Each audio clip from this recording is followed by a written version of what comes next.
enemy before him was much smaller. The pressure he emitted was no less terrifying than the Demon King's. The giant tried to use magic to break the tension, but his once infallible spells failed completely, and that wasn't all. Ohako merely glanced at him, and the giant's muscle tissue began to dissolve. In Ohako's understanding, a creature of that size should not have muscles and bones strong enough to support itself.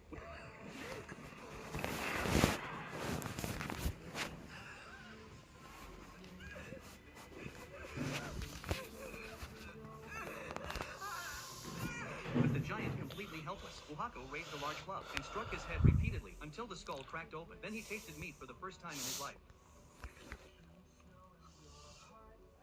Only then did the priest and the villagers realize Ohaku did not abstain from eating humans because he chose to. He simply hadn't known that humans were part of his diet. From that day on, the villagers saw Ohaku only as a monster. Their fear and prejudice grew until one day they arrived at the church armed with weapons. Even though Ohaku had never harmed them, they could no longer tolerate his existence in their world. The priest urgently told Ohaku not to blame himself. He had done nothing wrong from the start. He urged Ohaku to leave this troubled place and seek help from other churches while he stayed behind to try and ease the villagers' prejudice. But Ohaku knew these villagers were beyond reason. Rather than let the priest throw his life away, he chose to use his club to physically persuade them to leave. He is an anomaly among the Oni clan. The girl was just accompanying her family on a vacation, but little did she know she would encounter a terrifying scene. In the distance, a cruise ship was coming towards the shore like a kite with its string cut, speeding towards the land. But the girl's parents didn't notice anything unusual. मसँग छ यो डन्डी यसको बिचमा चाहिँ मैले रसी बानेको छु हैन अब अघिको केमिकल चाहिँ आधा भागमा लगाएर हेर्छौ आधा भागमा चाहिँ chemical राख्दैन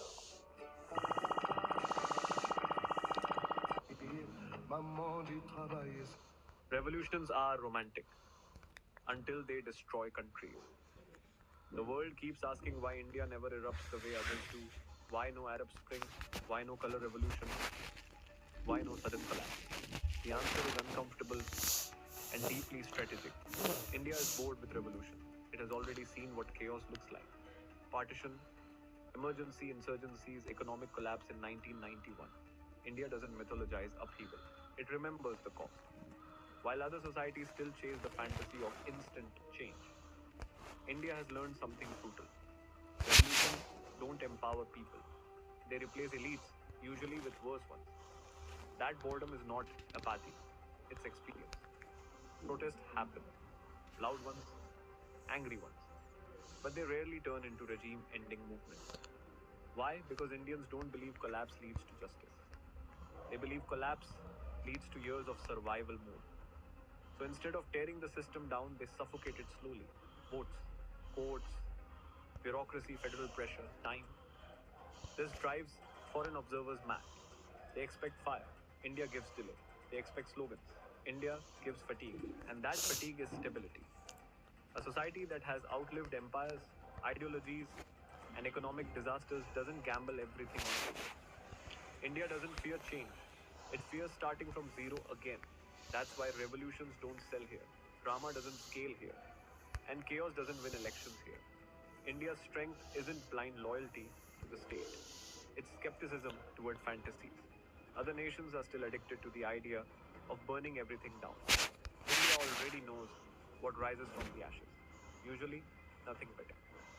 That's why India sells, but doesn't. उसकी तलवार घातक है एक गलत चाल और तुम भी उसके जैसे हो जाओगे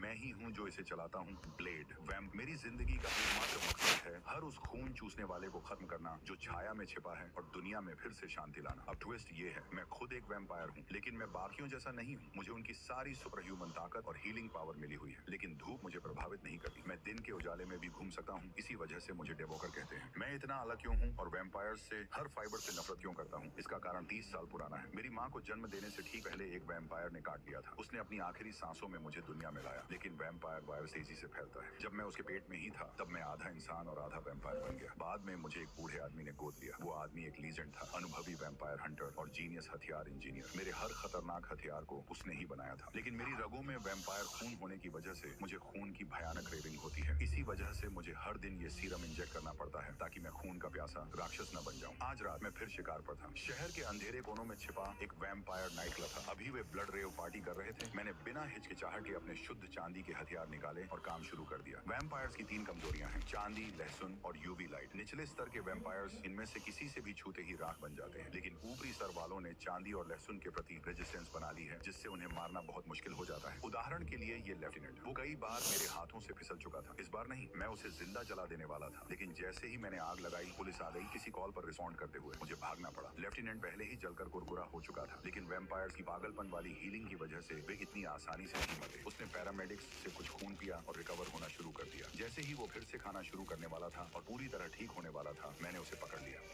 उसकी तलवार घातक है, एक गलत चाल और तुम भी उसके जैसे हो If you give the position of a fish as r cos theta and r sin theta, then you can make it move on a circular path. But instead of giving r for its x and y, if I give r1 and r2, then I can also make it move on an elliptical path. Now, instead of r cos theta, if I r cos make it 2 theta plus 90, then I can make it move in an infinity shape. And if you make both these equations completely genetic, then you can create thousands of such fish with infinite variation. In 11th standard, all this is taught in the Wave chapter. Now, you can either take these fish and put them in your game spawn, or using this same logic, create honeybees for your game that fly around a honeycomb. How awesome is that? Just two equations and infinite variations. This is a very smart way to show swarms of non-interactive objects in video games while using minimum computational load.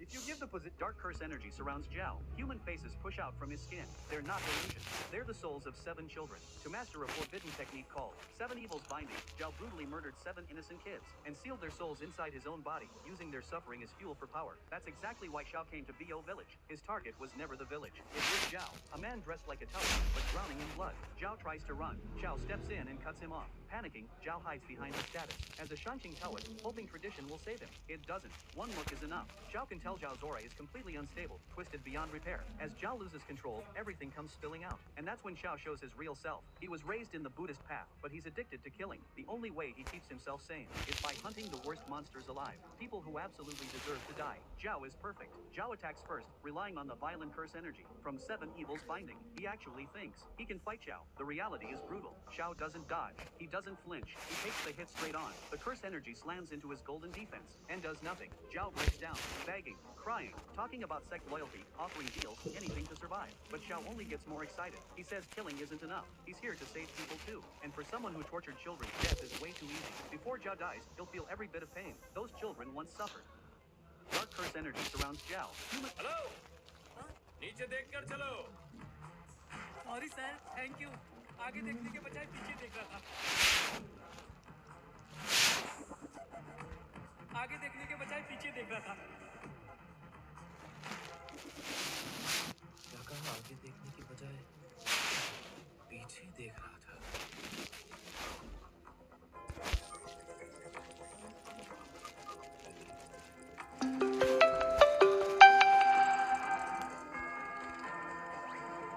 किन call गर्छ बराबरले अरे अचानक से बारिश कैसे आ गई? कितनी मेहनत से आज कपड़े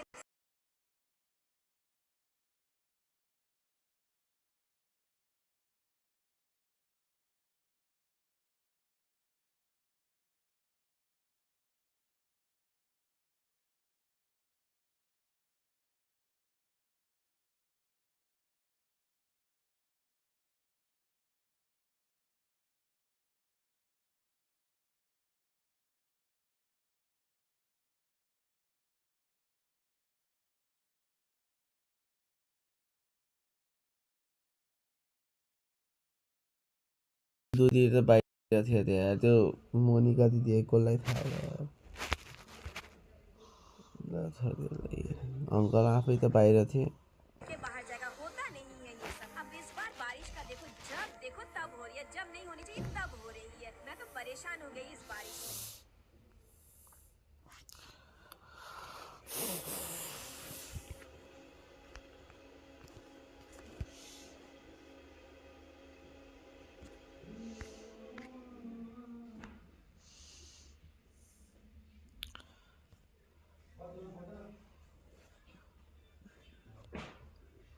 मेसेन्जरमा पठाइदिउँ भने होइन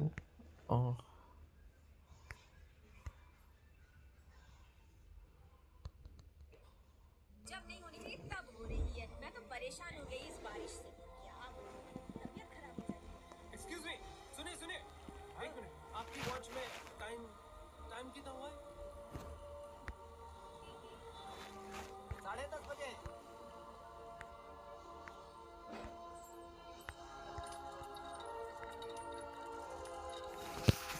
पठाइदिनु दोस्त number पठाइदिए Manish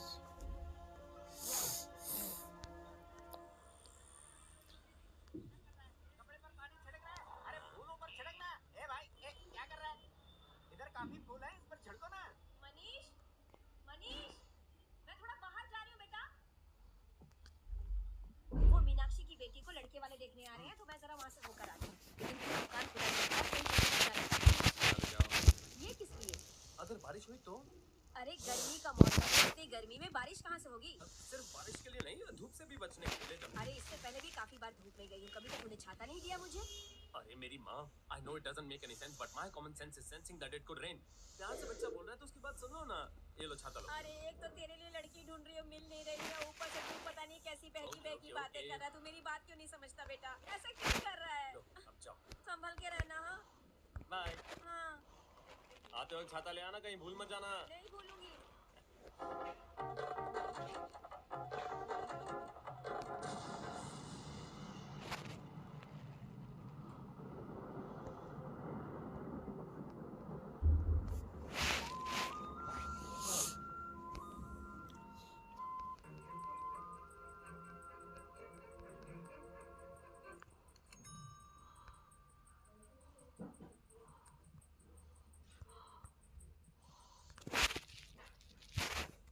I raised my crossbow and waited for the walkers to get close, then shot an arrow through their bodies, tied them to tree trunks with rope to make sure they completely lost their threat. I took out a sharp stick and pierced through their cheeks. Then I brought the captured walkers back to camp, ready to trade for some supplies. Here, each walker could be traded for 1 liter of gasoline. When you caught, more rewards you got. Just as I was holding an empty oil can to collect my reward, a kid ran over to talk to me. Look, mister, you can give me a few pointers? Yeah. Go. You want to tag along as my helper? Said he'd take a cut of whatever we caught. I turned him down because I didn't need dead weight. By evening, I poured my fuel into the tank and noticed that kid was again asking to join someone else's team. This time he'd picked a real bastard. No intention of bringing dead weight along, so they told him to chop wood and prove himself first. The kid didn't hesitate. He walked right over. He'd do anything for that gas, but reality was harsh. He didn't even know how to do basic wood chopping. I watched from the side, somehow, feeling a bit soft-hearted, and finally walked over and patiently guided him. Ended up quick enough. Maybe the thing, man. He told me what he needed to feel so bad. His old man was a psycho. His girlfriend locked up at home. He needed enough gas to get them both out. I knew he wasn't lying, but I didn't want to get tangled up with strangers anymore, so I could only warn him to stay away from that group. Next day, I packed up to leave.